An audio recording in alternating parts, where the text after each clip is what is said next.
Hello and welcome to today's LOL Esports Roundup. We're going to cover the LCS from last night, LPL and LCK from this morning, and preview tomorrow's LPL series. Excuse me. The current series NRG Golden Guardians will be on tomorrow's Roundup. Predictions, I'm 257 and 125. Went 4-0 on this board. C9 EG, C9 would sweep 3-0. Berserker 21-3 and 26, 31% of damage. Eminez 15-5 and 27 in mid lane. Jojo Pune 8, 15 and 19 for a team leading 32% of damage for EG. So, I don't know why I'm so out of breath all of a sudden. Nevertheless, Berserker MVP. In game 3, so all three, this is one of the dirtiest, and I guess you could argue closest 3-0s I've seen in a long time. Game 1 was very back and forth. It went 40 minutes. Game 2, also close for quite a while. Game 3, EG actually opened up the game with a 4.5K, 5K gold lead by mid-game and through. EG decided to play Armeo yesterday, which I thought was funny because in my predictions video, I realized I was citing the jungle matchup, Blabber versus Armeo. And Armeo hadn't been the starter for a couple weeks. And I'm like, Armeo may not even play, so this was irrelevant. I shouldn't have even talked about it. But I wasn't going to go back and change it because I don't edit my content. And by that point, I actually had already 3-0 C9 on the board, if I recall. And in the end, they did end up going with Armeo for game 1 and 2. I mean, it was a close, both close losses. And then in game 3, went with Shaden. And same result happened, but they did have a lead. Berserker ended up being MVP because I thought on the Ezreal in game 3, he brought them back. Fudge looked very good. Blabber looked excellent. Eminez, in my opinion, on the Gragas in Game 2 was the MVP of that game. I thought he played excellent alongside Kha'Zix for Blabber. The jungle DPM diffy was just as relevant as it had been in the 2 games they'd played. Blabber with over 600 DPM, I think, and Armeo and Shaden averaging like 282 or something, or 272. Like a big diffy there in the jungle and impact and the way that they just even played the series. And not only that, the way that that damage was offset in other ways in the composition didn't really hold true. Like top lane, I believe it was Renekton into Aatrox both ways, game 1 and game 2.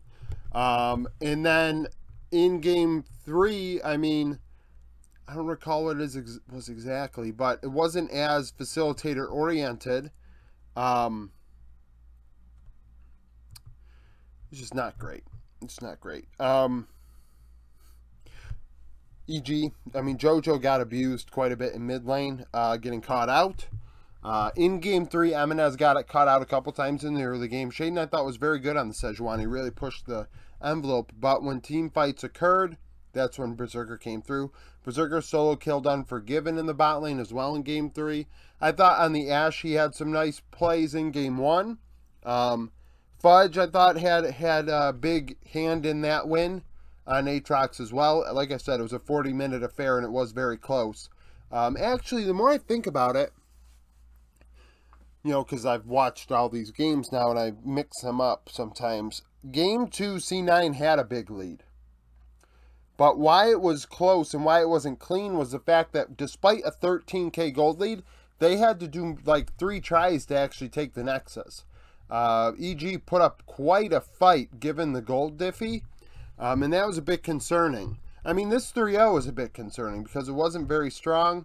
Sven on Twitter said, if I play like that and I still win, you guys are all like, what does that say about like the LCS in general? And what does it say about, you know, our future prospects if I'm not even playing well and we're winning 3-0. I mean, in the end, EG are playing like we thought EG would look like, you know, on paper. And I mean, you know, it is what it is. It was a close 3-0. LPL, EDG, LNG. LNG win 3-1. They're going to Worlds. Tarzan is back at Worlds. Things are good in that regard. EDG go home. Gala 25, 4 and 16, 34% of damage was MVP. Tarzan 4, 3, 33 in the jungle. Fofo 10, 10, 16, 32% of damage in the loss. At least in this case, EDG much more competitive than the last time they played LNG. If you watched the sneak peek, you would have seen that Fofo had like 14% of damage and was atrocious, and Scout was the carry for LNG.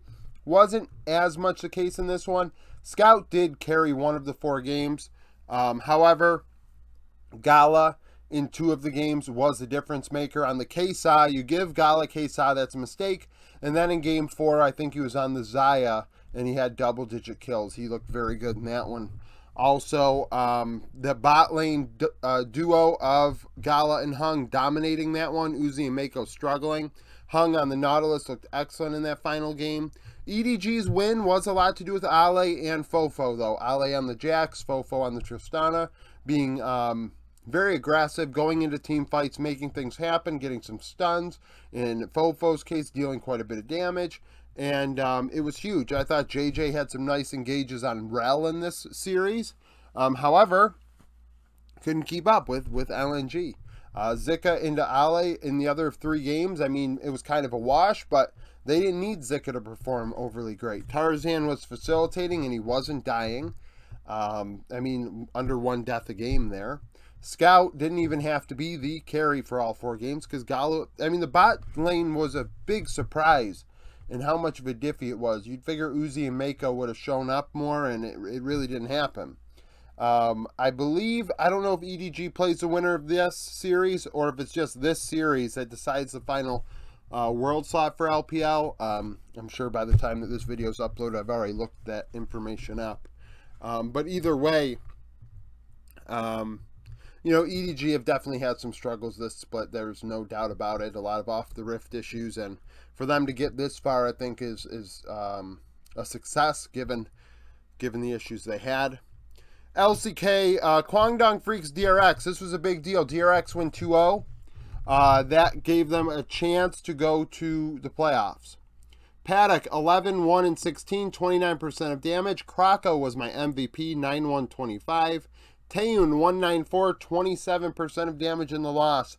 Krako on the Zac in game 1 should have wore a cape. I thought he had such great timing on the counter ganks and just ganks in general.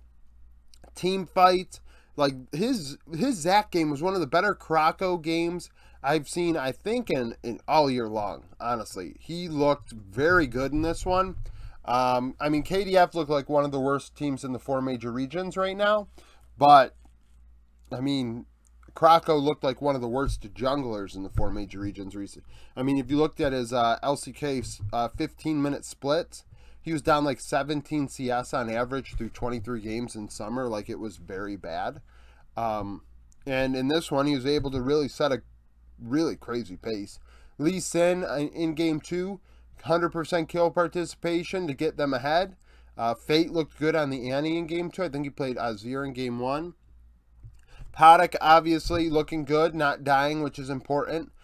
He has grown and developed over this split, and I think a lot of people don't give him the credit he deserves. Rascal into Dudu. Dudu kind of took a back seat. Bulldog did only what he could do. I mean, in the end, KDF just, ever since they swapped out supports, I knew there was, like, this is not good. We can't be messing with the roster like this, and apparently they're like 2 and 38 in scrims for like the last month, which is pretty freaking bad.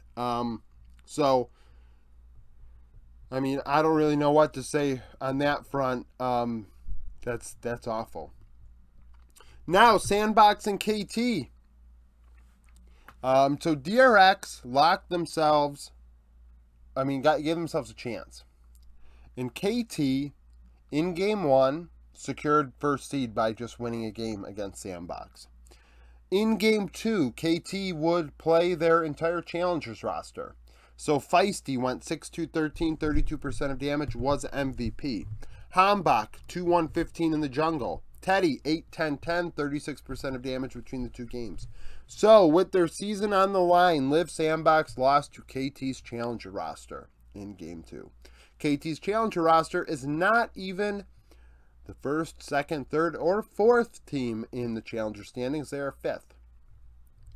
I will say, I looked at, it wasn't even today, it was yesterday or the day before. I was looking at just trying to figure out what players, you know, to prospects and things like that. Just kind of bored for a couple minutes. And Feisty was a player that stuck out to me. Numbers look very good. And I thought, you know, maybe this is a player, and he played for Nongshim last year, if I recall correctly. And I thought that, you know, this player has some potential, you know, just based off of the numbers. We're moneyballing it. And in this game, he did well on the Azure. So that's nice to see. Teddy and Cal did very well into hype and way in game 2 early on. However, once team fights started happening, that all went away. Just not great. And KT in game 1 blew out Sandbox. It wasn't even close. So I don't have a lot to say about this because I don't really talk about series that have this sort of stuff going on, especially if like they really don't care and they're like role swapping and shit. Like, I won't even discuss those series. I'll just say that's an abomination of a game and we move on. But I thought it was worth noting that KT's prospects actually beat Sandbox's starting roster. And even if somebody, like, because there is a thought that maybe once DRX won, Sandbox were eliminated, right? And if that even is an excuse that somebody wants to throw out there, Brion beat Gen G when they had nothing to play for because they respected the fact that, hey, I need to play if I want to have a job. And when you look at Clear needed to perform in this if he wants a shot in the LCK next year. If he doesn't want to have to go to Latin America or Japan or Brazil or, you know, play in an ERL. Because that's the next thing, right? Same thing for Willer. Willer probably is LCK worthy, but at the same time, you know, there are a lot of good LCK junglers, a lot of good Korean junglers. You know, Closer is kind of coin flippy, but he probably keeps his job. And Teddy, I mean, Teddy needed this because, hell, he didn't have a job in spring, right? So if he wants to keep playing, he needs to perform to show, hey, I am good enough. And he is, but he, you know, like, what I'm trying to say is the whole notion that Sandbox rolled over for this one would either be inaccurate or accurate and really saying a lot about the players on the Rift and what they, how they approach their careers. Sneak peek for tomorrow, LPL Top Esports Weibo. When they played in summer, top 1 2-1. Jackie Love led the way, 17-4-12, 34% of damage. Light 9-6-10, 29% of damage in the loss. Obviously a big one, you know, for the possible final world spot. That's huge. So that's it for the roundup. Thank you for watching. If you liked the video, like it. Subscribe to the channel for daily League of Legends content. Follow me on Twitter, join the Discord, become a YouTube supporter. Hope to see you again tomorrow.